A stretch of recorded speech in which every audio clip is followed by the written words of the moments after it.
Bien, le damos la bienvenida al profesor Nerio Naranjo, ex decano de agronomía de la UCLA, para que comparta con nosotros unos minutos en la entrevista en Azúcar Digital. Profesor, bienvenido. Muchas gracias, amigos, y no solo un gran saludo, sino también nuestro reconocimiento a Azúcar Digital por este extraordinario trabajo que vienen realizando en apoyo al sector, porque no hay nada más importante que una información útil, válida y oportuna para que el sector tome las mejores decisiones, para que el sector debata en torno a ideas y a propuestas de solución, y allí los comunicadores sociales tienen un papel extraordinario. Así que nuestro reconocimiento por su profesionalismo, su constancia, su compromiso con el sector, y les deseo mucho éxito y crecimiento en los próximos años.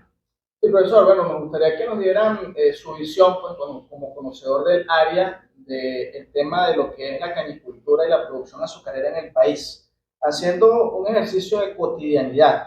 A su juicio, ¿cómo está la cañicultura actualmente en Venezuela?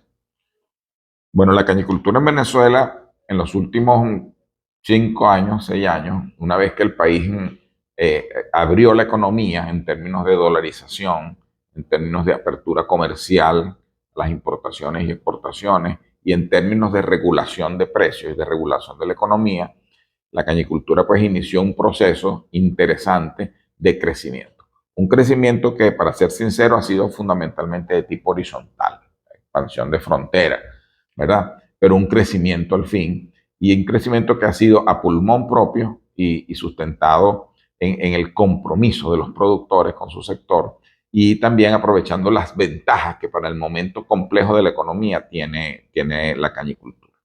Ese crecimiento se generó primero por la inversión, ¿verdad?, de los mismos cañicultores de tradición, ¿verdad?, que estaban organizados alrededor de las sociedades de cañicultores, con sus vínculos con la agroindustria que les garantizara mercado. Pero también hubo un fenómeno importante que todavía se observa, que es la migración de agricultores de otros sectores que han visto problemas en sus cultivos, ¿verdad? Problemas de rentabilidad, problemas de comercialización y problemas de inversión, que han migrado hacia la caña de azúcar.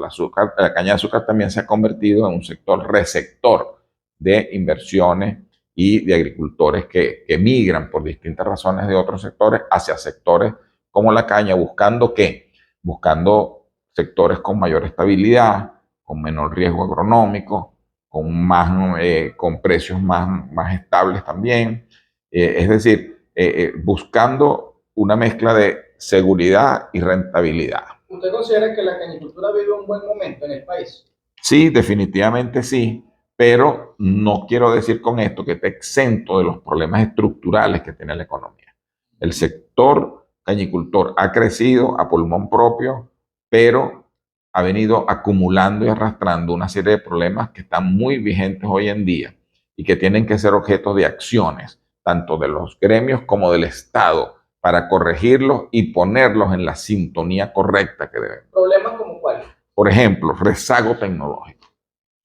El rezago tecnológico es una realidad en el sector agrícola. El rezago tecnológico, sobre todo en la generación de nuevas variedades, en el manejo agronómico del cultivo bajo las nuevas tendencias. Nosotros tenemos un tema de rezago tecnológico, y eso se refleja, amigo, aguas abajo, en un tema de productividad. La productividad nuestra está también rezagada. Y eso, frente a un panorama de apertura comercial, o sea, de azúcar importada, por ejemplo, nos plantea retos y desafíos sumamente importantes. Tenemos que sincerar esos datos. Y aguas abajo, un tema de baja productividad se traduce en otro problema, la descapitalización del sector. Nosotros tenemos también problemas de descapitalización, sobre todo concentrada en los medianos y pequeños productores, que han ido perdiendo, mermando sus capacidades productivas en términos de mecanización, en términos de desarrollo de tecnologías agronómicas, en términos de aplicación adecuada de insumos de calidad. Entonces, se va generando un círculo vicioso que a la larga puede comprometer el futuro de la caña de azúcar. Digamos que ese rezago tecnológico es, digamos, ¿de cuántos años? Bueno, es muy difícil calcularlo en términos de años, pero si lo hacemos comparativamente con sectores de cañicultura de la misma región, de Colombia y de Brasil, por ejemplo, que son dos países vecinos que comparten realidades similares, es un rezago que podemos calificar de significativo y lo expresamos en cifras, ¿ok? Porque en el fondo el tema de la caña de azúcar hoy tiene un kit clave y es cuánta azúcar estoy sacando por tonelada de caña, porque ese es el meollo del negocio. Ajá, y el rezago en productividad es cuánto Bueno, pudiera considerarse superior al 50%. en comparación con esos países. Con esos países. Y si tomamos los productores líderes de esos países, pudiera ser mayor. ¿Entiendes? Entonces estamos hablando de un rezago significativo. ¿Entiendes? ¿Y cómo se corrige un rezago de ese tipo? ¿Verdad? Bueno, necesariamente el sector solo no puede. Un sector, y voy a hablar de todos los sectores de la agricultura, pero vamos a enfocarnos en cañicultor. Un sector que viene de un proceso de crisis tan compleja, donde el PIB nacional cayó en un 75%, donde vivimos la inflación más alta del mundo prácticamente y más larga del mundo, donde venimos de un tema de depreciación, ¿verdad? Y de generación de brechas cambiarias las finanzas no las movieron, el piso se movió en nuestras finanzas.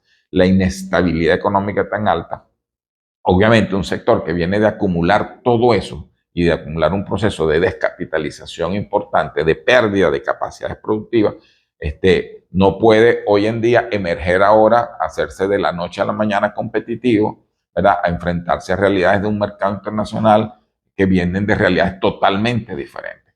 Entonces, allí es donde se sugiere que concertadamente con el Estado se fijen lo que se llaman políticas sectoriales, que hoy en día no existen prácticamente, salvo las sanitarias y algunas medidas que no son propiamente políticas de promoción de desarrollo.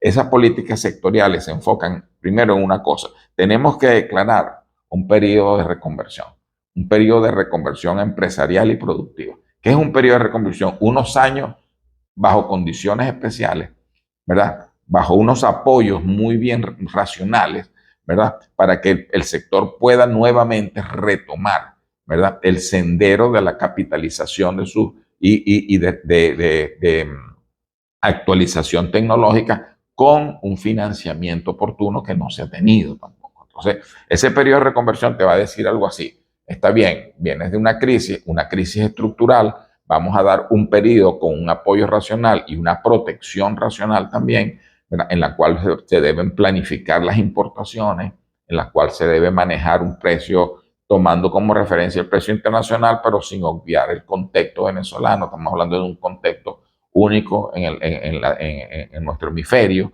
de inflación e inestabilidad. Entonces, bajo estas nuevas condiciones, se abre un periodo en el cual el productor se le va a dar la oportunidad de ponerse un poco al día, de alcanzar un poco, de cerrar un poco esa brecha para poder entonces ir progresivamente hacia una apertura comercial donde sí tengamos que, a punta de competitividad, ganarnos los espacios en la economía nacional e internacional. Yo creo que nuestro rubro tiene las potencialidades para ello, pero sin ese acompañamiento mínimo necesario. No estamos pidiendo subsidios, no estamos pidiendo grandes inversiones, estamos pidiendo enfocarnos en las cosas básicas que nos permitan una recuperación. ¿Y usted cree que esa recuperación se pueda dar en cuánto tiempo? Si se aplican esas políticas. Bueno, regularmente los países que han vivido situaciones similares han definido periodos de reconversión no menores de 3 años, ¿verdad? No, un periodo de reconversión no implica cerrar las fronteras, no. Implica planificar las importaciones ¿verdad? Para que nuestro proceso de producción nacional tenga su mercado y conserva sus precios. Por supuesto. La ruta una ruta ya planteada, la planificación y la concertación inteligente y consciente de precios. Es otra cosa importantísima. Ahora, desde el punto de vista de los cañicultores propiamente, entendemos que la cañicultura en Venezuela tiene una característica específica, que tiene la participación significativa de pequeños cañicultores, de medianos cañicultores, que ameritan en este caso un acompañamiento técnico y todas estas cosas para poder optimizar el tema del trabajo agrícola de la tierra. Desde el punto de vista de los cañicultores, ¿qué hay que hacer? Bueno, me hablas de los pequeños cañicultores, y los pequeños cañicultores, para serte sincero, la inmensa mayoría de ellos están en una condición de subsistencia. Y la subsistencia reemplaza la racionalidad económica, ¿verdad?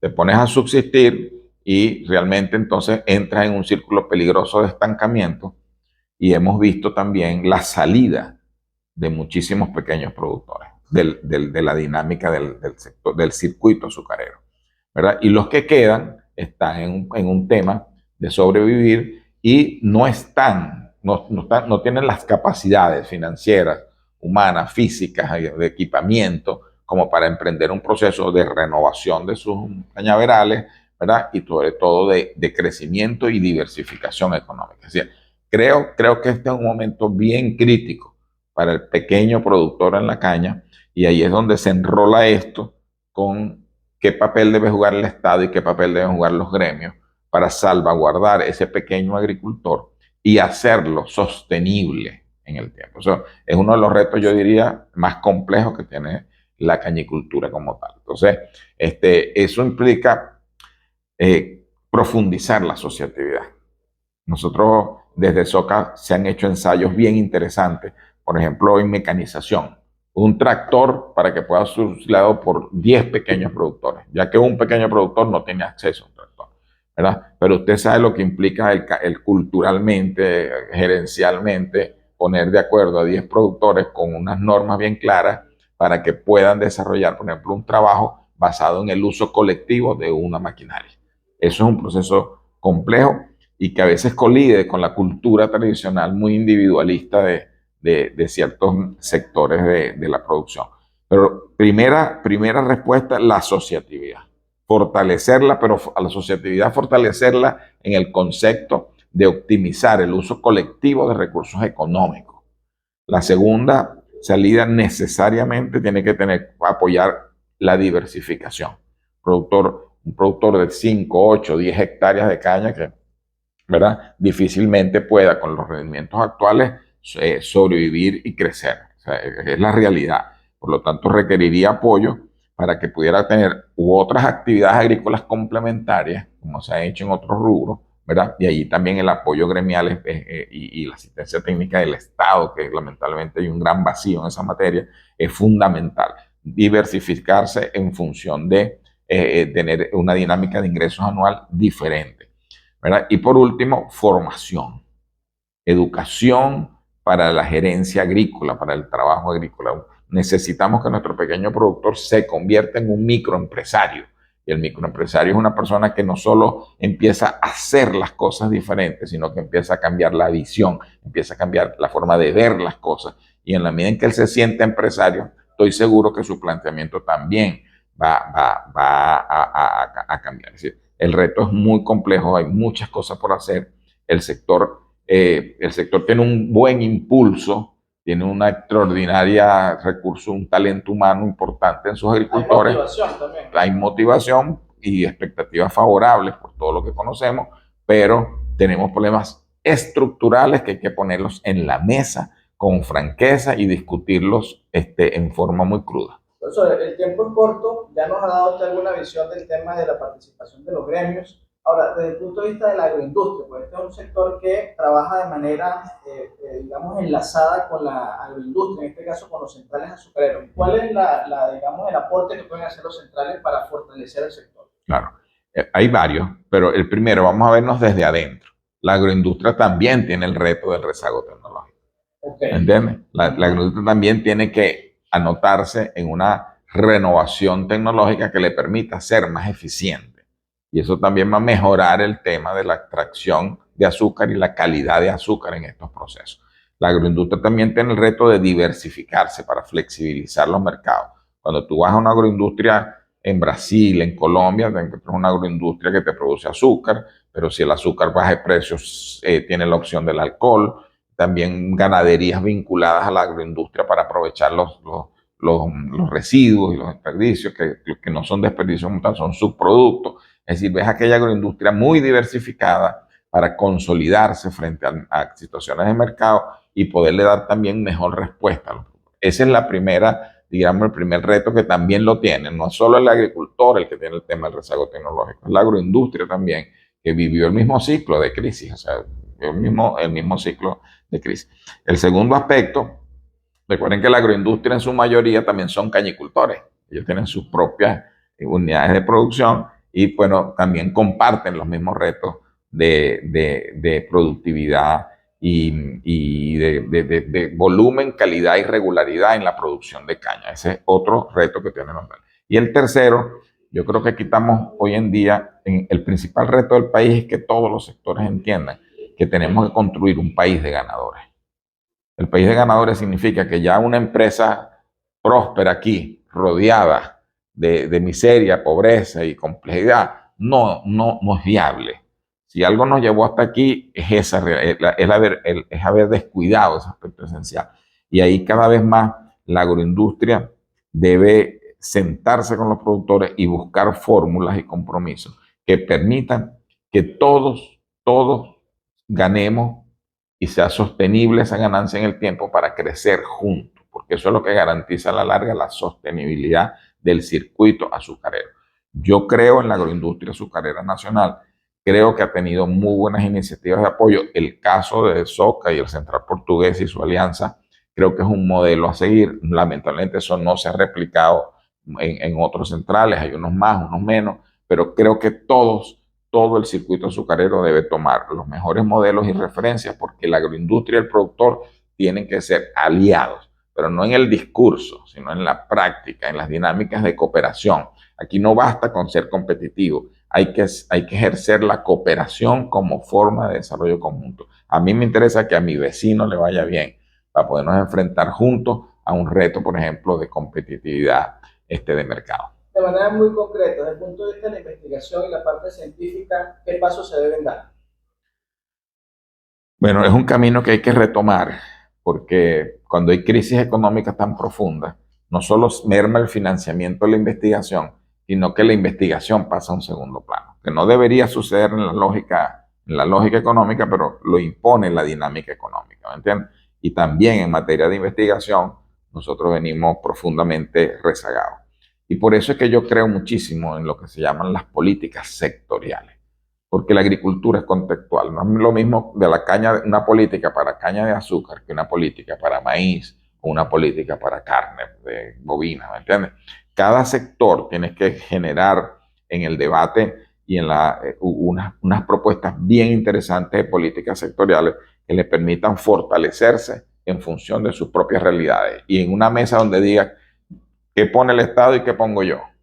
Ya no se trata de un Estado que benefactor, que no tiene los recursos para apoyarnos, pero que sí puede hacerlo de muchas maneras. ¿Me entiendes? Un Estado que asuma, por ejemplo, la agilización de los trámites, que asuma la distribución del gasoil de una manera correcta y cada vez más eficiente, que asuma el tema del manejo de ser árbitro en concertación agroindustria-productor para que los acuerdos se respeten y fluyan. Un Estado que puede desarrollar muchísimas acciones que no significan miles ni millones de dólares, sino que más bien significa un acto de voluntad política, de claridad gerencial y de retomar ese rol tan importante de un Estado que es facilitar y promover el desarrollo de la gente. Allí está el meollo un poco de la cosa y el gran esfuerzo es ponernos de acuerdo en cuestiones esenciales, en propósitos superiores que están por encima del éxito parcial de un sector. Para cerrar la entrevista, profesor, usted como conocedor del tema y profesional del área, ¿en qué medida estaría usted satisfecho con respecto a la recuperación de la cañicultura desde el punto de vista de la productividad por hectárea y desde el punto de vista de la producción de azúcar? Mira, como se ha trabajado con las uñas, el logro es significativo. ¿Me entiendes? Pero eso no significa no reconocer lo que les decía al principio. El promedio está en 60, 70 toneladas por hectárea. Sí, claro, depende de la zona. Hay zonas con menos. Bueno, mira, objetivamente nosotros tenemos que estar en un periodo racionalmente corto, entre corto y el mediano plazo. La productividad tiene que superar las 100 toneladas por hectárea. Estamos hablando comparándonos con Colombia y con Brasil, estamos hablando de igualmente el grado de extracción de azúcar, que la chiquita es el kit clave, la cosa, el azúcar, pues la conversión de azúcar en caña. ¿entiendes? Y esa conversión de azúcar en caña tiene que mejorar muchísimo. Nosotros tenemos un promedio de 80 o menos kilos de azúcar por hectárea, por tonelada de caña. Eso tiene que subir en un 50 a 100% en los próximos 4 años. Y esas son las metas que hay que establecerse. O sea, yo tengo que tener metas, yo no puedo andar en un sector tan complejo sin unas metas claras que tienen que ser compartidas con el Estado y tienen que formar parte de las políticas públicas. Llegó la hora de las políticas sectoriales para fortalecer los sectores líderes y ganadores. A nivel del país como tal, si mal no recuerdo, hasta la zafra pasada no se había llegado a los 5 millones de toneladas de caña procesada. Creo que hubo una época en que se llegaron a procesar 9 millones, sí, algo así. Sí, señor. ¿Usted cree que en este proceso de recuperación Venezuela debería superar ese tema de los 9 millones? Sí, bueno, la producción nacional de caña va dirigida al consumo nacional, ¿verdad? Y también ese es un techo que tenemos, pues. En la medida en que la dinámica económica, en la medida en que los flujos del proceso petrolero rieguen a la economía y esta economía a su vez mueva la producción y genere mayores ingresos y capacidad adquisitiva y sobre todo, mis queridos amigos, se estabilice las variables claves del país, en esa medida el mercado, ¿verdad?, va a responder con más fuerza y vamos a tener parámetros para que nuestra producción, siguiendo y atada al mercado, vaya creciendo. Por supuesto que Venezuela tiene todas las potencialidades, los productores, el recurso humano, el talento humano, las instituciones de investigación. Está la infraestructura y la experiencia ahí, mermada por la migración, mermada por la crisis, mermada por la fuga de talentos, pero está allí. Y esa tiene que ser la meta nacional en estos momentos. En los próximos años, que la agricultura vuelva a tener esos niveles de producción y sobre todo basado en productividad, porque a fin de cuentas el circuito azucarero es un negocio y se tiene que basar en rentabilidad y sostenibilidad a largo plazo. Agradecido por la entrevista, profesor. Siempre a la orden, mis amigos.